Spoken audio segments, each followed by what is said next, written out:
नमस्कार, अपना एमपी आप देख रहे हैं और आपके साथ मैं हूं पुनीत मिश्रा। चलिए खबरों की करेंगे शुरुआत और सबसे पहले बड़ी खबर की बात करेंगे। बड़ी खबर मुरैना से है, जहां पर बदमाशों ने बीएसपी के नेता कुलदीप सिकरवार के घर पर फायरिंग की है और एक शख्स के पैर में गोली भी लगी है।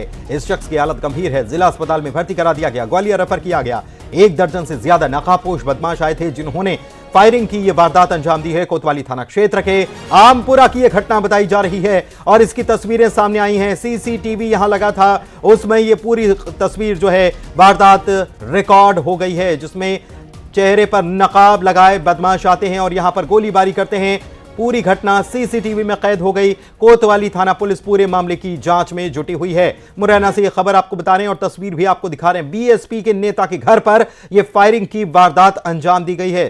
चेहरा ढककर ये बदमाश आए थे और यहां पर देख सकते हैं आप, कट्टा या रिवॉल्वर इनके पास है जिससे वो फायर करते हुए नजर आ रहे हैं और बड़े इत्मीनान से फिर यहां से, ऐसा नहीं कि फायर करने के बाद भाग जाते हैं, बल्कि 5 से 6 इनकी संख्या बताई जा रही है और ये बदमाश बिल्कुल नजर रखते हैं और गोलियां चलाते हैं और उसके बाद यहां से भाग जाते हैं। अमित शर्मा हमारे मुरैना संवाददाता हमारे साथ जुड़े हुए हैं, जानकारी उन्हीं से लेते हैं। अमित, इस वारदात के पीछे की वजह क्या है, कौन है ये लोग, क्या जानकारी निकलकर सामने आई है? देखिए, बिल्कुल आपको बता दूं कि अभी तक इस बात का तो खुलासा नहीं हो पाया है कि किन कारणों के चलते, लेकिन अभी जिस तरीके से जो सीसीटीवी में नजर आ रहे हैं, 6 से 7 बदमाश आते हैं, नकाबपोश बदमाश रहते हैं, पिस्टल और कट्टे लेकर के। जो बीएसपी नेता हैं कुलदीप सिकरवार, उनके घर पर ताबड़तोड़ फायरिंग की जाती है, एक के बाद एक करके फायरिंग। जो 6 से 7 बदमाश हैं, सभी बारी बारी से फायरिंग करते हैं और लौट करके आते हैं, फिर से फायरिंग करती हैं। इस दौरान एक व्यक्ति को गोली भी लगती है, उसकी जांघ में गोली धंसी है, जिसे जिला अस्पताल से मैं प्राथमिक उपचार के बाद ग्वालियर रेफर कर दिया है। लेकिन अभी तक जो ये बात की स्पष्ट नहीं हो पाई है कि किस कारणों के चलते इन्होंने फायरिंग की है। हालांकि जो सीसीटीवी में नजर आ रहे हैं जिस तरीके से बदमाश, तो वो बेखौफ बड़े ही अलग ही अंदाज में फायरिंग करते हैं, बार बार लौट के आते हैं। पुलिस मौके पर पहुंच जाती है सूचना के बाद, लेकिन जो आरोपी होते हैं उसमें से 3 आरोपियों को पुलिस ने गिरफ्तार कर लिया है। बाकी के आरोपियों की तलाश कर रही है पुलिस कि ये आरोपी कौन है और कहां के हैं। इन सभी बिंदुओं को लेकर के जांच भी कर रही है कोतवाली। जिनके घर पर ये वारदात अंजाम दी गई, उनकी तरफ से कुछ बताया गया कौन ये लोग हो सकते हैं? कोई पुरानी रंजिश है या फिर चूंकि चुनाव का वक्त है, चुनाव सामने है, तो चुनाव से जोड़कर इसे देख सकते हैं? बिल्कुल, देखिए, जो कुलदीप सिकरवार हैं बीएसपी नेता, उनके बड़े भाई से भी बात करने की कोशिश की तो उन्होंने कुछ नाम बताए हैं। एक तो भानु बताया है, भानु भदौरिया, कपिल और एक पद्दा तोमर करके, इस तरीके के नाम बताए हैं। लेकिन उनका दूसरा ये भी कहना है कि हमारी किसी से ना ही तो कोई रंजिश है, ना ही कोई विवाद है, ये किसी किन कारणों के चलते इन्होंने फायरिंग की है, इस बात का अभी पुलिस जांच कर रही है। लेकिन जो बीएसपी के नेता के घर पर फायरिंग की है, तो उनका साफ कहना है कि अभी तक किसी से कोई विवाद तो हुआ नहीं है। चलिए ठीक है, बहुत शुक्रिया आपका इस जानकारी के लिए। खबर पर नजर बनाए रखिएगा। अगली खबर की बात करेंगे। अगली खबर श्योपुर से है, जहां पर बैंक से नोटों से भरा हुआ बैग चोरी कर लिया गया। 5 लाख रुपए की नकदी थी इस बैग में और चोर इसे ले भागे हैं और पूरी घटना पर जो कैमरा लगा है, सीसीटीवी कैमरा, उसमें कैद हो गई है। कोतवाली थाना इलाके का यह पूरा मामला है। बैंक ऑफ बड़ौदा से ये रुपए की चोरी हुई है। 5 लाख रुपए से भरा हुआ बैग ये चोर जो हैं उठाकर ले गए हैं। मौके पर कोतवाली थाना पुलिस पहुंची हुई है। सीसीटीवी फुटेज खंगाल करके बदमाशों का पता लगाने में जुटी हुई है, जिसमें ये पुराने जो पहले के जो सीसीटीवी फुटेज हैं जब वारदात हुई, उससे कुछ जानकारी पुलिस तक पहुंच रही है। दीपक हमारे संवाददाता हमारे साथ श्योपुर से जुड़े हुए हैं। दीपक, क्या जानकारी इस वारदात को लेकर? बिल्कुल, बैंक ऑफ बड़ौदा से ये चोरी हुई है और पाली रोड इलाके में ये बैंक संचालित है। और देखा यही गया जो सीसीटीवी फुटेज में, उसमें एक सातिर चोर बड़े ही सातिराने तरीके से आता है और जब जो ग्राहक है बैंक के अंदर नोटों को भर करके और बैंक के काउंटर पर लेन देन की बात करता है, इसी दौरान चंद सेकंड में वो बैग को चोरी करके फरार हो जाते हैं। बैंक से बाहर जाते हुए भी ये आरोपी दिखाई दे रहा है। अब पुलिस मामले की जांच में जुटी हुई है, लेकिन कहीं ना कहीं बैंक में जो सुरक्षा से जुड़े उपकरण हैं, जो सुरक्षा कर्मी है, उसकी कहीं ना कहीं कमी रही है, क्योंकि इस तरह की कोई भी अनजान व्यक्ति आता है, नोटों से भरा बैग बीच भीड़ से और बैंक से निकाल के ले जाता है, तो ये हैरान कर देने वाला है। और कई घटनाएं इस तरह की पहले भी हो चुकी हैं। इसे ध्यान में रखते हुए कार्रवाई होनी चाहिए और जो सुरक्षा से जुड़े उपकरण हैं उनको बढ़ाना चाहिए ताकि आगे इस तरह की कार्रवाइयां नहीं मिले। और अब पुलिस मामले की जांच कर रही है, सीसीटीवी फुटेज के आधार पर आरोपी की तलाश कर रही है ताकि चोर को पकड़ा जा सके। जी, बहुत शुक्रिया आपका इस जानकारी के लिए दीपक। और बढ़ते हैं आगे, जबलपुर से खबर आपको बता रहे हैं जहां पर अचानक से वैन जो है वो धूं धूं कर जलने लगी। ड्राइवर ने फायर ब्रिगेड को इसकी तुरंत सूचना दी और समय रहते आग को काबू में कर लिया गया। फायर ब्रिगेड ने आग पर पाया है काबू और इसके पीछे शॉर्ट सर्किट संभवतः वजह बताई जा रही है। शॉर्ट सर्किट से आग लगने की आशंका जताई जा रही है। अचानक से इसमें धुआं उठने लगा और तुरंत फायर ब्रिगेड को खबर की गई और फायर ब्रिगेड ने भी वक्त रहते मौके पर पहुंचकर इस आग को बुझा लिया, वरना पूरी वैन जलकर स्वाहा हो सकती थी। मुख्यमंत्री डॉक्टर मोहन यादव ने भोपाल में परी बाजार में गोलघर स्मारक का शुभारंभ किया। इस मौके पर उन्होंने कहा कि भोपाल रियासत के अवशेषों को देखकर उस समय की कल्पना और निर्माण की विशेषता देखी जा सकती है। भोपाल तालाब भी इसका उदाहरण है। सीएम ने कहा कि कितनी भी बारिश हो जाए, बड़ा तालाब कभी अपनी सीमा नहीं तोड़ता। गोलघर में जो बाजार बनाया गया है उसके लिए मैं आप सभी को बधाई देता हूं। इससे वोकल फॉर लोकल को प्रोत्साहन मिलेगा। उन्होंने कहा कि चार बेंत की कला, जरदोरी के बटुए पूरे विश्व में धूम मचा रहे हैं। गोलघर हमारी पुरानी कला से परिचय कराने का केंद्र बनेगा।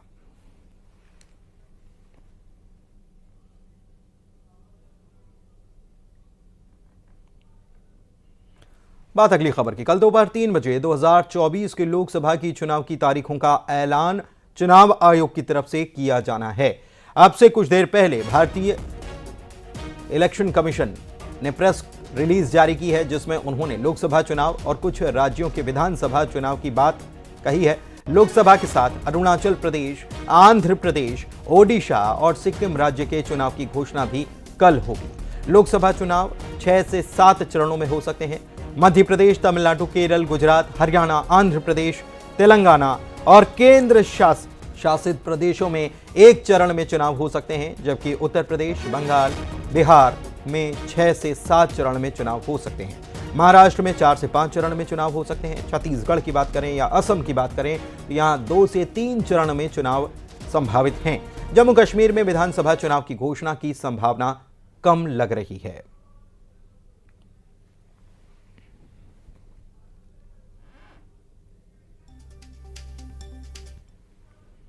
और चुनाव की तारीखों के ऐलान के पहले बीजेपी के प्रदेश अध्यक्ष वीडी शर्मा ने बोला है कि पार्टी पहले से ही पूरी तरीके से तैयार है और मध्य प्रदेश की 29 सीटों पर प्रत्याशी घोषित हो चुके हैं।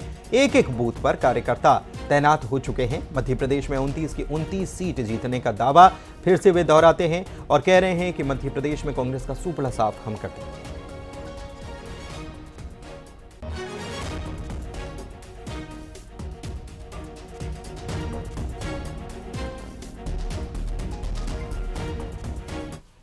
बाद चुनाव की तारीखों का ऐलान हो सकता है। पार्टी कितनी तैयार है?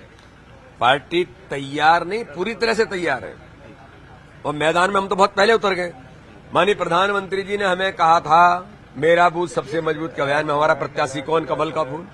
तो भाजपा तो कमल के फूल पर काम कर रही है और इस बार इतिहास बनाएगी। 29 की 29 सीटें जीतेंगे। कल चुनाव की घोषणा होगी, लेकिन भारतीय जनता पार्टी प्रत्येक बूथ पर चुनाव लड़ने की तैयारी में है और हर बूथ हम जीतेंगे।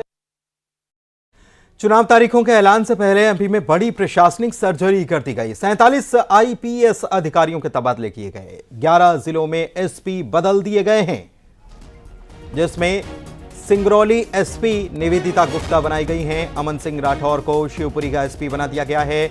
वाहनी सिंह डिंडौरी की एसपी बनाई गई हैं, तो मनोज कुमार राय जो हैं खंडवा के एसपी की जिम्मेदारी निभाएंगे। विनीत कुमार जैन को अशोकनगर एसपी के तौर पर तैनात किया गया है और श्रित कीर्ति सोमवंशी दमोह एसपी बनाए गए हैं। इसके अलावा आदित्य मिश्रा राजगढ़ के एसपी, अभिषेक आनंद श्योपुर के एसपी बनाए गए हैं। अगम जैन को छतरपुर की कमान सौंपी गई है। धर्मराज मीना खरगोन की जिम्मेदारी पुलिस अधीक्षक के तौर पर निभाएंगे। राय सिंह नरवरिया एसपी निवाड़ी बनाए गए हैं। इसके अलावा मृगाखी डेका एसपी रेल भोपाल, संतोष कोरी एसपी रेल इंदौर बनाए गए हैं।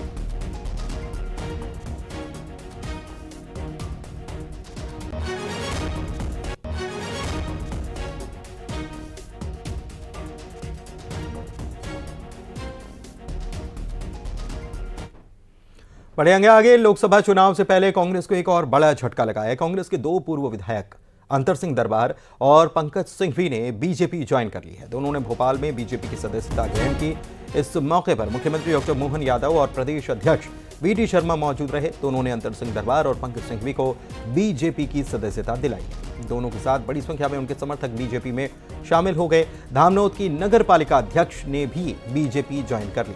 इस मौके पर सीएम डॉक्टर मोहन यादव ने कहा कि मोदी जी का परिवार सबसे अधिक एमपी में बढ़ रहा है और मेरे जैसे सामान्य कार्यकर्ता को सीएम बनाने का काम सिर्फ बीजेपी जैसी पार्टी ही कर सकती है। देश में सबसे ज्यादा परिवार कहीं बढ़ रहा है सभी राज्यों में, तो हमारा मध्य प्रदेश है। जोरदार तालियां बजाएं मध्य प्रदेश के। अब आप अपने स्थान पर रुकना मत, अपने अपने बूथ पर जहां जहां भी आपके जैसे और ऐसे कार्यकर्ता हैं, कोई कारण से आज आने में छूट गए, उन सबको भी जोड़ना है। हमको किसी को छोड़ना नहीं है, सबको जोड़ना है। बोलो भारत माता की। जीतू पटवारी से ज्यादा तो उनके दूसरे पटवारी है ना, जो राहुल पटवारी, तो पूरे देश के अंदर ही हिसाब किताब बाइंड अप हो रहा है। सदस्यता मात्र नहीं है, देश को आगे बढ़ाने के लिए मोदी जी का जो नारा है, सबके प्रयासों से देश आगे बढ़ेगा। तो इस प्रकार के जो लोग हैं कि भारत 2047 में विश्व गुरु बनेगा, ये मोदी जी की गारंटी पूरा करने के लिए लोग लगे हैं और एक कारवां बढ़ता चला जा रहा है। मोदी जी के नेतृत्व में देश आगे बढ़ रहा है। इधर एमपी में कांग्रेस के बाकी नाम 18 मार्च को आ सकते हैं। 18 मार्च को कांग्रेस के बाकी बचे 18 नामों की लिस्ट आ जाएगी, प्रत्याशियों की लिस्ट आ जाएगी। प्रदेश कांग्रेस अध्यक्ष जीतू पटवारी ने इसकी जानकारी मीडिया को दी। एक सीट खजुराहो कांग्रेस ने समाजवादी पार्टी को दी। शाम तक 18 तारीख के दिन शाम तक 100% कांग्रेस पार्टी के सारे प्रत्याशी घोषित हो जाएंगे। आचार संहिता लगने से पहले मोहन सरकार की कर्मचारियों को बड़ी सौगात देखने को मिली है और एमपी की सरकार ने कर्मचारियों का महंगाई भत्ता बढ़ा दिया है। 4% इसमें इजाफा कर दिया गया है। चुनाव से पहले ये इजाफा हुआ है। इन पहले चुनाव से महंगाई भत्ता 4% बढ़ गया। अब 46% की दर से ये भुगतान होगा और 42% की जगह 46% महंगाई भत्ता कर्मचारियों को मिलेगा।